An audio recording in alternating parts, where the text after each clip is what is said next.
Hai semua, balik lagi bersama saya Cica di sini. Kali ini saya bakal ngelanjutin alur cerita 5 Daudi versi novelnya ya. Dan semoga kalian suka. Oke, tanpa banyak basa-basi yuk kita simak alur ceritanya.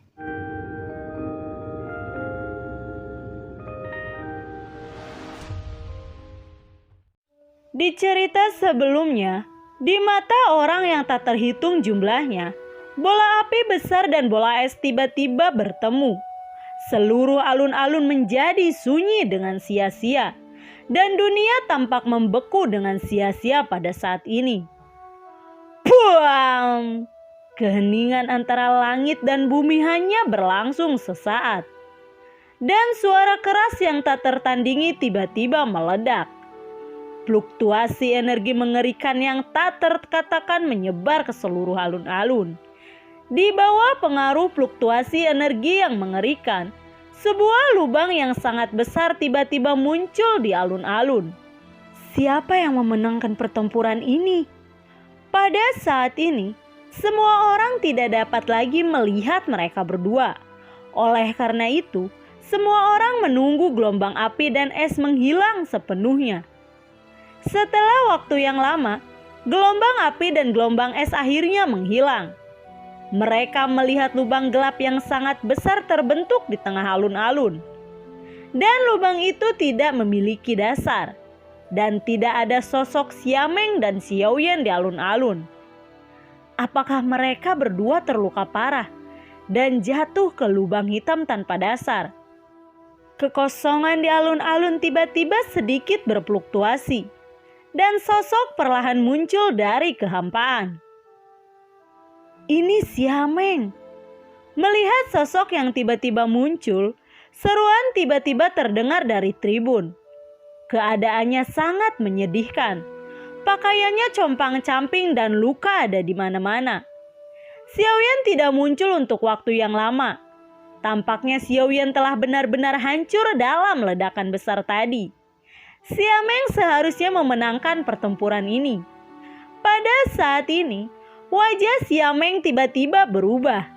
Dia mengangkat kepalanya dengan tidak percaya.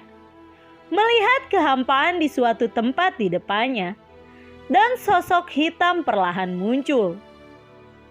Xiaoyan bahkan tidak mati. Melihat bayangan gelap yang tiba-tiba muncul, semua orang terkejut. Semua orang awalnya berpikir bahwa Xiaoyan telah dihancurkan dalam pertempuran. Xiaoyan, aku ingin kamu mati. Xiameng menunjuk Xiaoyan dengan niat membunuh yang mengerikan. Pada saat ini, suara keluar dari mulut Xiameng. Satu jari ke dunia beku.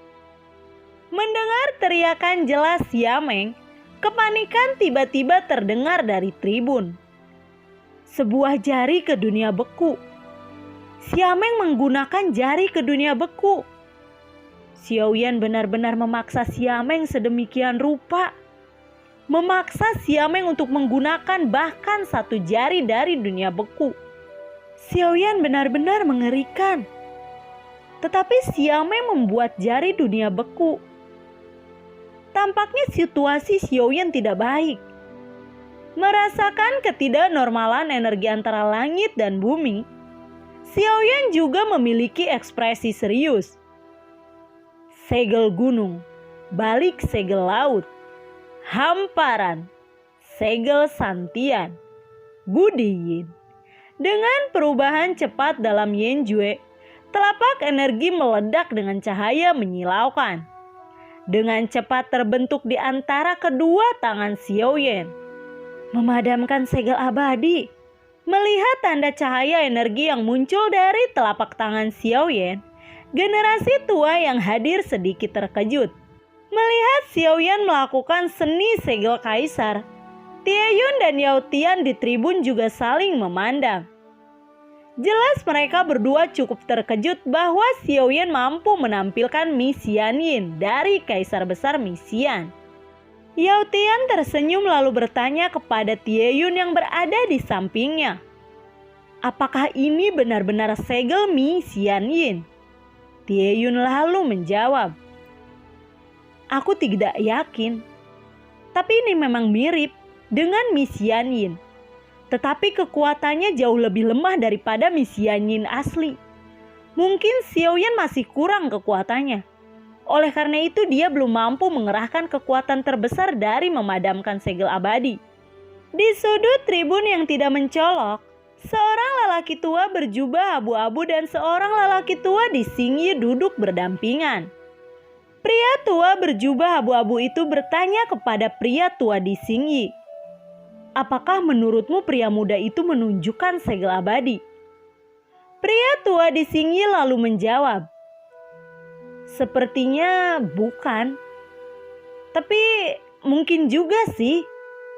Lelaki tua berjubah abu-abu itu marah dan berkata, "Kumaha sih maneh? Lamun enya, lamun lainnya lain kapugu atuh ulah pabelit kieu, hayang ditekes ya ku aing." Mendengar kemarahan lelaki tua berjubah abu-abu, lelaki tua di Xingyi lalu berkata, "Ieu, aya 7 jenis segel keabadian yang abadi teh." Aku menjawabnya karena memang pemuda itu benar-benar mengabadikan segel keabadian. Itu benar. Dan aku menjawab tidak karena yang dia lakukan hanyalah 5 jenis segel keabadian. Dan tidak mencapai keabadian abadi sama sekali. Naon nu salahna atuh juri kolot ih. Pria tua berjubah abu-abu itu lalu bertanya lagi. "Nya geus oke. Tapi bisakah segel kepunahan abadi pemuda itu menahan jari dunia yang terkait es dari murid istana es? Jari gadis dari dunia yang terikat es itu terlihat sangat kuat." Orang tua di Xingyi menggelengkan kepalanya perlahan dan berkata, "Jiga nama harese. Soalna ye, dengan 5 segel pertama Mixianin, mustahil baginya untuk menolak 1 jari dari dunia yang terikat es itu. Kecuali apa? Ucap pria tua berjubah abu-abu. Kecuali dia menggunakan bentuk ke-6 kepunahan keabadian, ucap pria di Xingyi.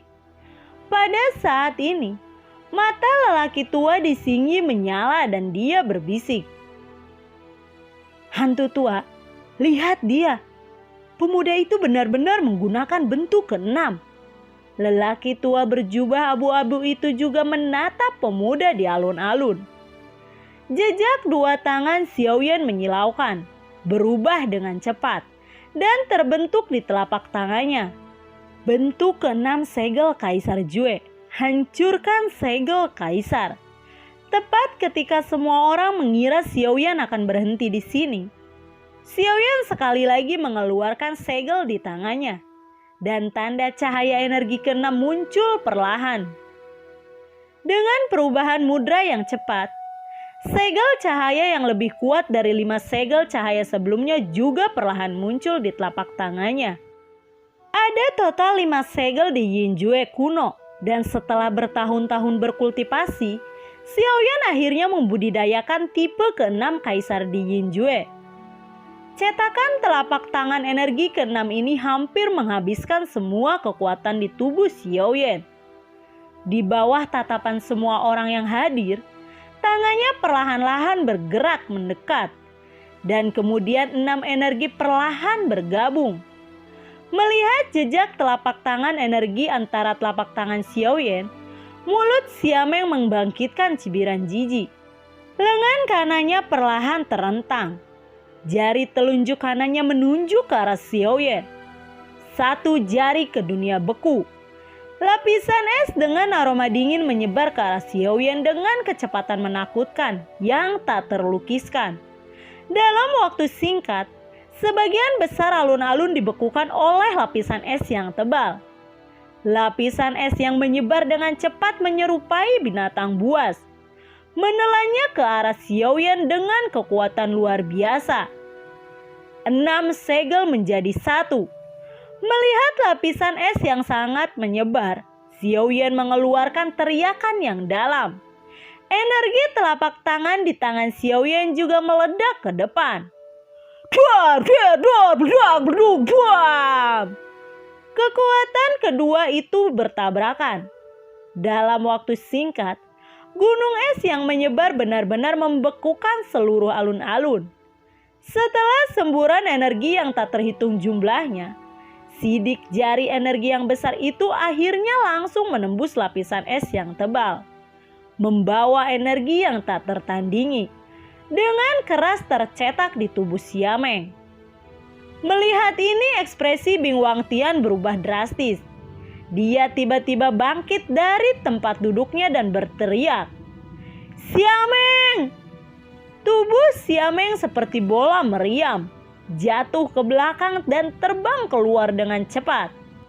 Xiameng yang diserang oleh mudra besar tiba-tiba menjadi pucat.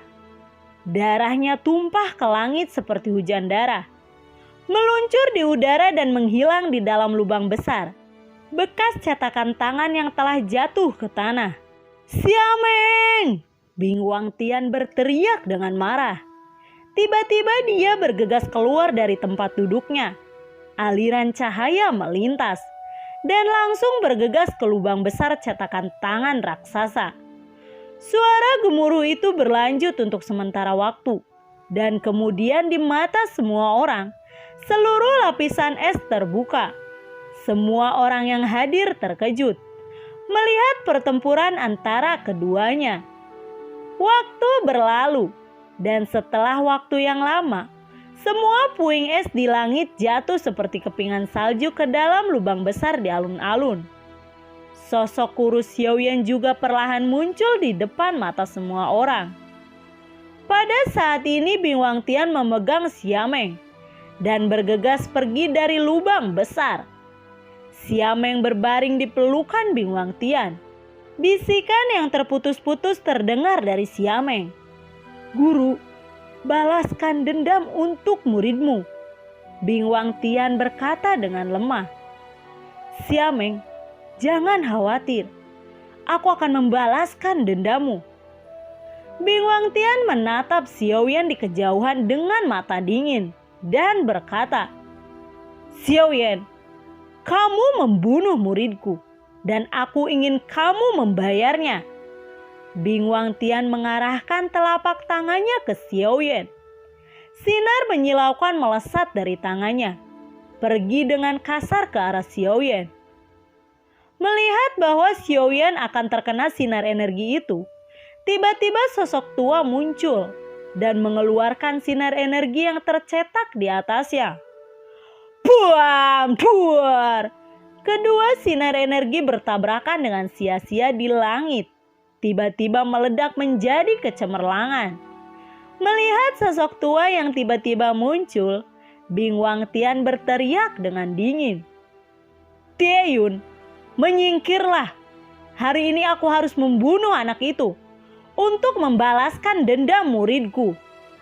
Tie Yun lalu berkata, "Pertemuan pemuda, hidup dan mati adalah takdir. Karena Xiameng tidak memiliki kemampuan, jangan datang ke pertemuan. Karena dia telah berpartisipasi dalam pertemuan, bahkan jika dia dipukuli sampai mati, dia tidak bisa mengeluh. Dia hanya bisa mengeluh tentang kurangnya kekuatannya." "Kamu!" Bing Wangtian sangat marah ketika dia mendengar Tie Yun.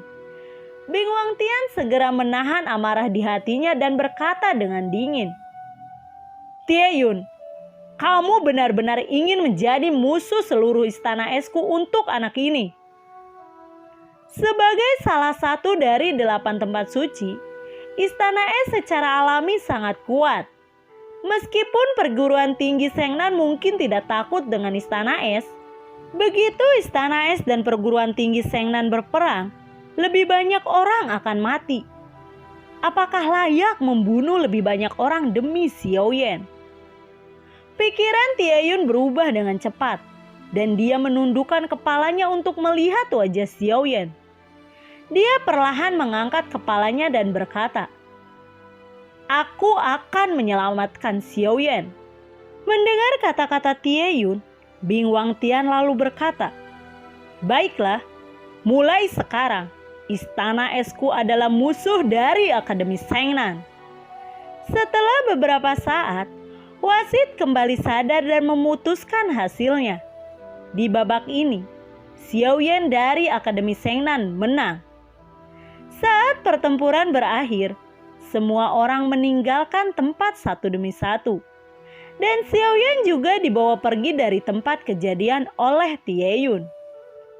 Ketika dia kembali ke kediamannya, Xiao Yan berbaring selama 3 hari penuh sebelum duduk dan berlatih.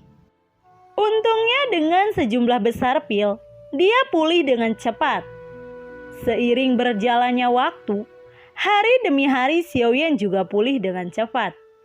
Pada hari ini, konferensi pemuda masih berlangsung dengan lancar. Tetapi konferensi tersebut belum mengatur kompetisi untuk Xiao Yan lagi. Ini juga memberi Xiao Yan cukup waktu untuk memulihkan lukanya.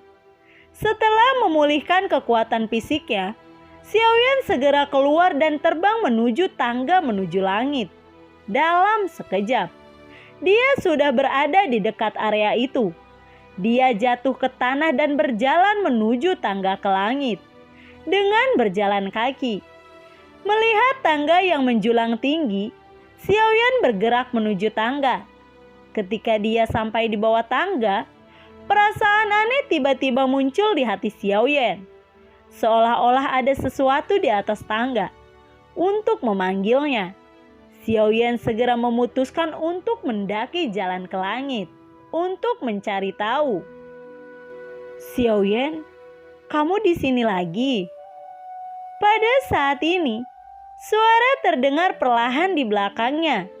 Xiao Yan perlahan menoleh dan melihat Nalan Qingsue berdiri di belakangnya. Xiao Yan tersenyum dan berkata, "Mengapa kamu muncul tepat waktu setiap kali aku muncul?" ucap dari Xiao Yan. Nalan Qingsue tersenyum menunjuk ke loteng tidak jauh dan berkata sambil tersenyum, "Tempat di mana aku tinggal ada di sana, dan aku dapat melihatmu dari sana. Selain itu, guruku pernah memerintahkanku untuk memperhatikan jalan ke langit, agar tidak ada yang bisa mendekatinya. Jadi, begitu kamu datang, aku sudah tahu itu." Mengikuti arah jari Nalan Qingsue, Xiao Yan melihat loteng elegan yang tersembunyi dalam kabut di lereng bukit tidak jauh.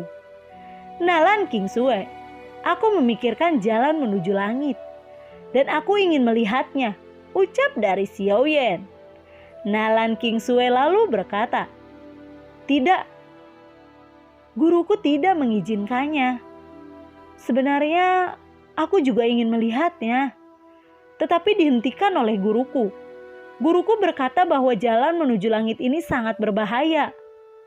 Xiao Yan lalu berkata, "Gurumu hanya menakutimu saja. Pasti ada sesuatu yang sangat menarik di sana. Gurumu mengatakan itu karena dia takut kamu akan menyanyiakan kultivasimu," ucap dari Xiao Yan. "Benarkah?" ucap dari Nalan Qingsue. Bagaimana jika kamu naik bersamaku? Jika nanti ada bahaya, kita akan segera turun. Bagaimana?" desak Xiao Yan sambil tersenyum. Nalan Qingsue tersenyum dan berkata, "Aku juga berpikir begitu, tetapi guruku tidak mengizinkannya." Xiao Yan terus membujuk dan berkata, "Jangan bilang, gurumu tidak akan tahu," ucap dari Xiao Yan. "Siapa bilang aku tidak tahu?"